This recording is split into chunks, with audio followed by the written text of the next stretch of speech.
তো এই দলে তিনি কি লন্ডনে বসে চালাবেন না বাংলাদেশে বসে চালাবেন, এটা তো তার ব্যাপার। এটা নিয়ে তো রাজনৈতিক প্রতিপক্ষ ট্রল করা, কথা বলার তাদের কোনো অধিকারই নেই।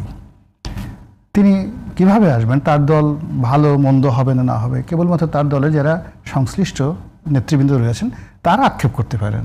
কিন্তু আমি দেখলাম যে এখন আওয়ামী লীগ বলেন, জামাত বলেন, অন্যান্য যে সকল রাজনৈতিক দল তাদের গায়ে রীতিমতো মনে হয় যেন আগুন লেগে গেছে, কেন তারেক রহমান সাহেব বাংলাদেশে আসেন না। এগুলো এক। 2 নম্বর, কিছু ইউটিউবারে দেখি তারা অনেকদিন যাবত শেখ হাসিনার জামানায় বাংলাদেশ থেকে পালিয়ে গেছে, কোনো রিজন ছিল না পালানোর, কিচ্ছু না, দেওয়ার পিনাট। তারা বাংলাদেশে মানে তারা যখন পালিয়ে গেছে আমি তাদের নামই জানতাম না। এরকম এখন হয়তো অনেকে সোশ্যাল মিডিয়ার কারণে পরিচিতি পেয়েছে, কিন্তু যখন তারা পালিয়ে গেছে আমি তাদের নামও জানতাম না।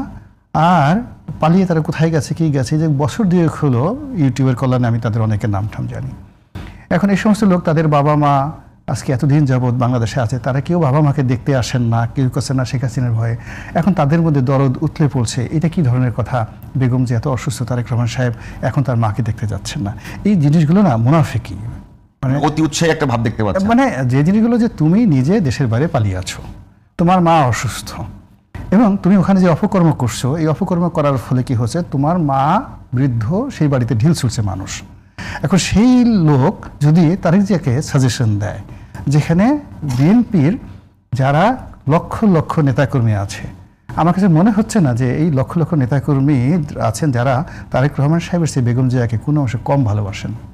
হয়তো তার সঙ্গে তার বায়োলজিক্যাল সম্পর্ক নাই, হ্যাঁ বায়োলজিক্যাল সম্পর্ক তারেক জিয়ার সাথে আছে, সেটা আলাদা জানি, কিন্তু নন বায়োলজিক্যাল রিলেশনশিপে জীবন দিতে প্রস্তুত বেগম জিয়ার লক্ষ লক্ষ লক্ষ মানুষ আছে। তো এই জায়গাতে তারেক রহমান সাহেব আসবেন বা না আসবেন, এটা নিয়ে আমি মনে করি এই মুহূর্তে প্রশ্ন করাটাই অমানবিক। যখন একজন মানুষ তার নিজে যে হারায় সে বুঝে, তিনি এখন যে অবস্থার মধ্যে আছেন, একমাত্র তারেক রহমান সাহেব বুঝতে পারেন যে তার বেদনাটা কোন পর্যায়ে। তিনি বাংলাদেশে তার এত বড় দল, এত বড় প্রভাব প্রতিপত্তি, তিনি কেন আসছেন না এটা তিনি ভালো জানেন। এটা আমাকে খোলাসা করে আমাকে কথা, আমি কেন তাকে বাধ্য করলাম, আমার যে কথাটি খুব পরিষ্কারভাবে বলা, উনি ওনার মতন করে ওনার অবস্থানের কথা বলেছেন এবং সেটাকে গ্রহণ করাটাই হলো সবচেয়ে বড় কথা। কারণ উনি তো ইচ্ছা করলে তো এটা না বলতে পারতেন, এটা জরুরি, তাকে তোকে ওটা বলে না যেটা বলতে হবে। তিনি নিজের কাছে থেকে নিজের কাছে মনে হয়েছে যে এটা এইভাবে মানুষের কাছে তাকে উপস্থাপন করা দরকার যে আমি সম্মিলিত বা কালেকটিভ ডিসিশনের পক্ষে শ্রদ্ধাশীল, সম্মান করি। এবং একই সাথে বলেছেন যে স্নেহকাতর যে কোনো সন্তানের মতন তারও খুবই দ্রুত তার মায়ের কাছে আসবার আকুতি আকাঙ্ক্ষা অন্য কারোর চাইতে কম না, এর চাইতে বেশি করে কি বলতে হবে। তো আমার মনে হয় কি যে আমরা বেগম খালেদা জিয়ার জন্য আমরা প্রাণ ভরে দোয়া করি, পুরো দেশের মানুষ করতে, সেটাই অব্যাহত থাকুক। এবং তার জনাব তারেক রহমানের তার বিবেক বিশ্লেষণ, তার সিদ্ধান্ত গ্রহণের স্বাধীনতা এবং কৌশল, রাজনীতিতে কিন্তু প্রত্যেকটা কাজের সাথে সময় একটা সিদ্ধান্ত গ্রহণ কিন্তু একটা রাজনৈতিক কৌশলের একটা অংশ হয়। সেটাকে আপনারা আস্থায় রাখুন, বিশ্বাসে রাখুন এবং দেখুন উনি ওনার যে প্রতিশ্রুতি দেশবাসীর জন্য দিয়েছেন সেটিকে উনি প্রতিপালন করতে পারেন কিনা। জনাব গোলাম মোল্লা রনি, একটা বিষয় একেবারে একই প্রশ্ন যদি করি যে অ্যাক্টিং চেয়ারম্যান বিএনপির তিনি একটা স্ট্যাটাস দেবার পর থেকেই সরকারের প্রেস সেক্রেটারি, মানে প্রধান উপদেষ্টা, প্রেস সেক্রেটারি, আইন উপদেষ্টা, পররাষ্ট্র উপদেষ্টা, তারা মানে একেবারে কোনো প্রকার এরকম সরকারকে ইন্ডিকেট করে কিছু বলা হয়নি, হঠাৎ করে তারা এটাকে নিয়ে কথা বলা শুরু করলেন কেন? এটা তারা অনেক না বুঝে বলেছেন। এই কারণে সরকারের মধ্যে তারেক রহমান সাহেব যে স্ট্যাটাসটা দিয়েছেন এটা বহুমুখী দ্ব্যর্থবোধক। হ্যাঁ, এটা অনেক দিকে দিয়ে করা যায়। হ্যাঁ, বহুমুখী দ্ব্যর্থবোধক, এবং ওটা বোঝার জন্য যে যাকে বলা হয় পলিটিক্যাল আইডিওলজি অ্যান্ড থিওলজি জানা দরকার আছে। ওটা সরকারের যে সমস্ত মানুষ রেসপন্ড করছেন তাদের মধ্যে সেই জিনিসটা আছে বলে আমার কাছে মনে হয় না। এখন ঠাকুর ঘরে কেড়ে আমি কলা খাই না, আমরা তো জানি মানে তারেক রহমান সাহেব লন্ডনে কীভাবে আছেন আমরা সবাই জানি। তিনি বাংলাদেশে যদি আসতে চান, পররাষ্ট্রমন্ত্রী তহিদ সাহেব এই যাকে বলা হয় ট্রাভেল পাস ইস্যু করবেন, আর সেটা নিয়ে তারেক রহমান সাহেবকে আসতে হবে। তারেক রহমান সাহেব কি এত এতিম হয়ে গেছেন নাকি? তিনি যদি বলেন যে আমি আজকে আসবো, এয়ারপোর্টে নামবো, এয়ারপোর্টই তো তার, বাংলাদেশ তার কি বলেন এই সমস্ত? তার পাসপোর্ট লাগবে কেন এখন এই মুহূর্তে? তিনি আসবেন কি আসবেন না এটা তার ব্যাপার, কখন আসবেন এটাও তার ব্যাপার, কিভাবে আসবেন এটাও তার ব্যাপার। বোঝার চেষ্টা করুন, আমরা অনেক সময় অতি আবেগ হয়ে যাই। বঙ্গবন্ধুর পরিবারের সঙ্গে তার সন্তানদের সম্পর্ক, ইতিহাস প্রমাণিত যে শেখ হাসিনা, শেখ রেহানা তার বাবাকে অসম্ভব ভালোবাসেন, কিন্তু তার নির্মম হত্যাকাণ্ডের পরে তারা কি আসছিলেন? আসেন, পরিবেশ ছিল না ওই মুহূর্তে, পরিবেশ ছিল না, তারা আসতে পারেনি বা পরিবেশ ছিল না, যে কোনো কারণেই হোক। কিন্তু এখন যদি কেউ ওই সময় কেউ বলতো আরে আরে কী অবস্থা আসেনি, আবার এখন ওই সময় 1975 সনে আসেনি, আর এখন সে বাবার নামে এটা করতেছে ওটা করতেছে, এগুলো সব অনভিপ্রেত কথা। এই কারণ হলো পলিটিক্যাল বিষয়টা অ্যাবসলিউটলি যারা সাফারার তারা বুঝতে পারে। আবার দেখুন সজীব ওয়াজেদ জয়, তার বাবা যখন মারা গেলেন তিনিও কিন্তু আমেরিকা থেকে আসেনি ওই সময়টাতে, আপনার মনে আছে কিনা যায়? হ্যাঁ, সজীব ওয়াজেদ জয় আসেননি। তো এটা নিয়ে কেউ আমরা তখন কেউ আওয়ামী লীগের লোকজন বলেছে যে আল্লাহ কী ধরনের সন্তান, তার বাবা মারা গেল, তার সেই কবরে সে এই কাজ করলো না করলো, এসব কোনো ব্যাপার এটা বলেছিল না। আমি শুনি নাই তো কখনো আওয়ামী লীগের লোকজন বলেনি। হ্যাঁ, আওয়ামী লীগের লোকজন বলেনি। এখন এখানে বিএনপির বাইরে কে কি বললো না বললো তাতে জনাব তারেক রহমান সাহেবের কিচ্ছু আসে যায় না। তার পরিবারে যারা আপনজন আছেন, তার দলের যারা নেতৃবৃন্দ আছেন, তারা কি বলছেন সেটা হলো মুখ্য বিষয়। এখানে বিএনপির জন্য একটা ক্রান্তিকাল, বেহেশত এবং দোজখের মাঝামাঝি একটা জায়গাতে যদি একটা সিদ্ধান্তে একটু ভুল হয়ে যায় আগামী 20 বছরের জন্য তারা পিছিয়ে যাবে। তো কাজেই এখানে তারেক রহমান সাহেবের উপস্থিতি, এই উপস্থিতির সঙ্গে safety, security, political stability and viability অনেকগুলো জিনিস প্রয়োজন পড়বে। তার মিত্র আছে, সারা দেশে কোটি কোটি মিত্র আছে, তার সঙ্গে সঙ্গে অত্যন্ত শক্তিশালী অনেকগুলো প্রতিপক্ষ আছে, শত্রু আছে, প্রতিপক্ষ আছে। ফলে এখানে দেখা গেল জামাতের একজন ওয়ার্ড পর্যায়ের নেতা একজন একটা স্ট্যাটাস দিলেন যে আমি যদি তারেক রহমান সাহেবের জায়গায় হতাম আমি সাহস দেখিয়ে চলে আসতাম আটলান্টিক পাড়ি দিয়ে। এই কথায় তো তারেক রহমান সাহেব প্রভোগ হবেন না, বিএনপির লোক এই কথায় কোনো নাচানাচি করবেন না। আর সবচেয়ে বড় ব্যাপার হলো যখনই মায়ের চেয়ে মাসির দরদ বেশি হয়ে যায়, এখানে ভেরি ডেঞ্জারাস, এখানে ডালমে কুচকালা হয়। এটা বিএনপির একান্ত অভ্যন্তরীণ বিষয়, বাইরের মানুষের এখানে কথা বলাটাই এখানে সৌজন্যতাবিহীন। এবং এখন বেগম জিয়া যে অবস্থাতে আছেন সেখানে আমরা সবাই তার জন্য দোয়া করব, তাকে নিয়ে আলোচনা করব, তার কল্যাণ কামনা করব। এটা হলো একটা কৃতজ্ঞ জাতির সৌজন্যতা। এখানে যদি তার পরিবারের মধ্যে কে আসবেন, কে যাবেন, তার দলের মধ্যে কে কথা বলবেন, কে করবেন, এবং যে সকল জিনিসগুলো নেতিবাচক বিষয়গুলো মানুষের মন বিষিয়ে তোলে সেগুলো যখন আমরা তুলে আনার চেষ্টা করব কৌশলে, বিভিন্নভাবে কৌশলে, it means we are bad people, আমরা খারাপ মানুষ। এবং এই খারাপ মানুষের এই প্রবৃত্তিতে যারা এই সমস্ত কর্মকাণ্ড করছেন বিএনপির কিছুই হবে না, তারেক রহমান সাহেবের কিছুই হবে না, এমনকি বেগম জিয়ার সম্মানহানি হবে না, কিন্তু যে লোকগুলো চেষ্টা করছেন আলটিমেটলি তাদের ক্ষতি হয়ে যাবে। এটি হলো আমার বক্তব্য। পাবেল ভাই যদি একটু বলেন যে একেবারে বিএনপি চেয়ারপারসন, আমরা যেহেতু আজকের আলোচনাটা পুরোটাই বিএনপি চেয়ারপারসন কেন্দ্রে কি হয়েছে যে সেরে উঠুক বাংলাদেশ, সেখানে মূলত আপনি বুঝতে পারছেন মূল বিষয়টা হলো এরকম যে বিএনপি চেয়ারপারসনের শারীরিক কন্ডিশন নিয়ে অনেকগুলো বিভিন্ন জায়গা থেকে আপনি রনি ভাই বলছেন যে দেশের বাইরে দেশের ভেতরে এখন তো ভার্চুয়াল যুগ, ইউটিউবাররা নানান ধরনের ইনফরমেশন দিচ্ছে। এরই মধ্যে বিএনপি একজন নেতা এসে সকালবেলা একটা খবর দেওয়ার পরে তো সবগুলো টেলিভিশন চ্যানেল এক প্রকার সর্বশেষ কেউ ব্রেকিং দিয়েছে। তো এই জায়গার থেকে মানে আপনি যেহেতু মিডিয়া সেলের প্রধান, সেটি নিয়ে আপনাদের স্ট্র্যাটেজি কি সেটা বলবেন, 1 নাম্বার। 2 নম্বর কথা হলো আসলে তারেক রহমানকে নিয়ে সবার আগ্রহ অনেক বেশি যে তার ওনার মা অসুস্থ, নেতাকর্মীরা হয়তো বাংলাদেশে তাকে পেলে অনেক বেশি অনেক সমস্যার সমাধান ওনার উপস্থিতিতে শেষ হয়ে যাবে, সেই জায়গাটা একটা আগ্রহ থাকে, সেটা যদি খোলাসা করেন যদি এই দুইটা বিষয়। প্রথমটা যেটা সেটা যে বেগম খালেদা জিয়ার স্বাস্থ্যগত যে বিষয়টা নিয়ে বলেছেন, এটা দলীয় সিদ্ধান্ত হচ্ছে যে দলের স্থায়ী কমিটির সদস্য এবং যিনি ম্যাডাম জিয়ার যে ব্যক্তিগত চিকিৎসক দল রয়েছেন তার অন্যতম সদস্য ডক্টর AZM জাহিদ হোসেন, উনি একটা ফর্মাল ব্রিফিং করবেন। এটা আমাদের দলের পক্ষ থেকে সিদ্ধান্ত আছে এবং সেটা ঘন্টায় ঘন্টা করার বিষয় না। একটা যখন কোনো একটা পরিবর্তন হয় বা দেশবাসীকে জানাবার জন্য হয়, আপনার যারা উৎকণ্ঠিত মিডিয়াতে যারা আপনারা আছেন তাদেরকে জানাবার প্রয়োজন আছে, তখন তিনি সেটা বলবেন।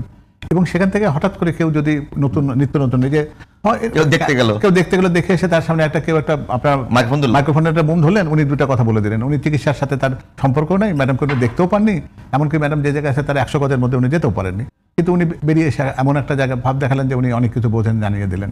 এজন্য আমরা মিডিয়া সেল থেকে বলে দিয়েছি যে দলের এই ক্ষেত্রে স্বাস্থ্য বিষয়ক তথ্য দেওয়া, ম্যাডামের সর্বশেষ স্বাস্থ্যের অবস্থা সেটা বলার দায়িত্বটি অধ্যাপক AZM জাহিদ হোসেনকে দেওয়া হয়েছে। এই ছাড়া অন্য কেউ যেটা বলবে সেটাকে আপনারা অথেন্টিক বলে ধরবেন না, এটা হলো প্রথম কথা। আর বাকি কথা যেটা আছে আমি আপনাদেরকে নিশ্চিত করছি জনাব তারেক রহমান অতি দ্রুত দেশে ফিরে আসবেন, এই ব্যাপারে নিশ্চিত থাকুন। কিন্তু এটা নিয়ে এই অন্যদের ঠিক খুব বেশি ব্যতিব্যস্ত হওয়া চাইতে এই মুহূর্তে গুরুত্ব দিয়ে বরং আমরা যে আপনারা বেগম জিয়ার জন্য দোয়া করুন, তার সুস্থতার জন্য আল্লাহর কাছে নিরন্তর প্রার্থনা করুন, কারণ তার আসা না আসার ব্যাপারটি তো আপনাকে ব্যক্তিগতভাবে কোনো সুবিধা অসুবিধা জায়গায় নিচ্ছে না। এই বিষয়টি নিয়ে জনাব তারেক রহমান সাহেব খুব ভালো করে জানেন তার কি করতে হবে না হবে। তাকে যদি প্রত্যেকে আমরা এত বেশি পরামর্শ দিতে চাই তাহলে তো মনে হবে যে আমাদের এই অন্য কাজ বাদ দিয়ে তাহলে পরামর্শদাতার জায়গাগুলো যদি আমরা নিতে পারি তাহলে ভালো। আমার মনে হয় যে এই জায়গাতে খুব বেশি আমরা বোধহয় প্রয়োজনের চাইতে বেশি মাত্রার বাইরে যাচ্ছি। এটি কোনো কোনো ক্ষেত্রে সীমা শালীনতা সবকিছুকেই বোধহয় লঙ্ঘন করে ফেলছে। এটা এই মুহূর্তে যে ক্রান্তিকালটা বিএনপি এবং পুরো দেশবাসী অতিক্রম করছে, সে জায়গায় আমরা বরং একটু মানবিক হওয়ার চেষ্টা করি, আমাদের কথাবার্তাগুলো একটু মানবিক থাকুক।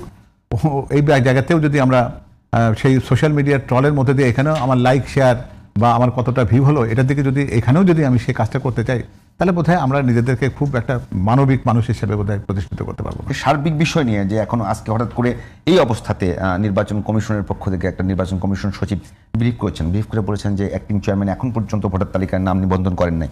আমি বিষয়টাকে খুব সোজা চোখেই দেখতে চাই। তারপরেও বিএনপি চেয়ারপারসনের শারীরিক অবস্থা একেবারেই খারাপের দিকে, ওদিকে বিএনপি অ্যাক্টিং চেয়ারম্যান দেশে আসা নিয়ে একটা আলোচনা, এই সময়ে এসে খুব বেশি কি জরুরি ছিল যে উনি ভোটার হয়েছেন খন নাই? আমার তো মনে হয় এই যে মনে হচ্ছে যে এখন সবাই যেন কথা বলার জন্য একটা মুক্ত বাক হয়ে উঠেছেন আর কি, সবার মধ্যে বিরাট কথাবার্তা বলার ইচ্ছে। উনি তো নিজে জানেন এটা, উনি নির্বাচনের প্রার্থিতা নেননি, উনি দলের পক্ষ থেকে একটা মনোনয়ন নিয়েছেন। তো মনোনয়ন নিতে গেলে এবং সেই নির্বাচনের প্রতিদ্বন্দ্বিতা করতে গেলে কি কি করতে এটা উনি জানেন না।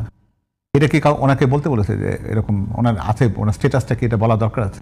এই সমস্ত বিষয়গুলো বলে আমার মনে হয় যে ওই যে পেশাদারিত্বের জায়গাতে তাদের কাছে যে আমাদের একটা প্রত্যাশা আছে যে একটা চমৎকার একটা নির্বাচন তারা আমাদেরকে উপহার দিবেন, সেই জায়গায় তারা তাদের অক্ষমতাকে যেটাকে আমরা তাদেরকে সক্ষম দেখতে চাই, সেই জায়গাটা ওনারা নিজেদেরকে কেন এতটা দুর্বল জায়গায় নিয়ে যান? এটা তো প্রয়োজন নাই। উনি তো জানেন কি করতে হবে এবং বাংলাদেশের নির্বাচনী আইনে কিভাবে কি করতে হয়, ভোটার তালিকা অন্তর্ভুক্ত হওয়ার পদ্ধতি কি, নিয়ম কি, এই জিনিসটা এমন যদি হতে দেন বলে ফেলতে দেন ওনার সময় অতিক্রান্ত হয়ে গেছে, উনি আর ভোট তো এটা হননি কি?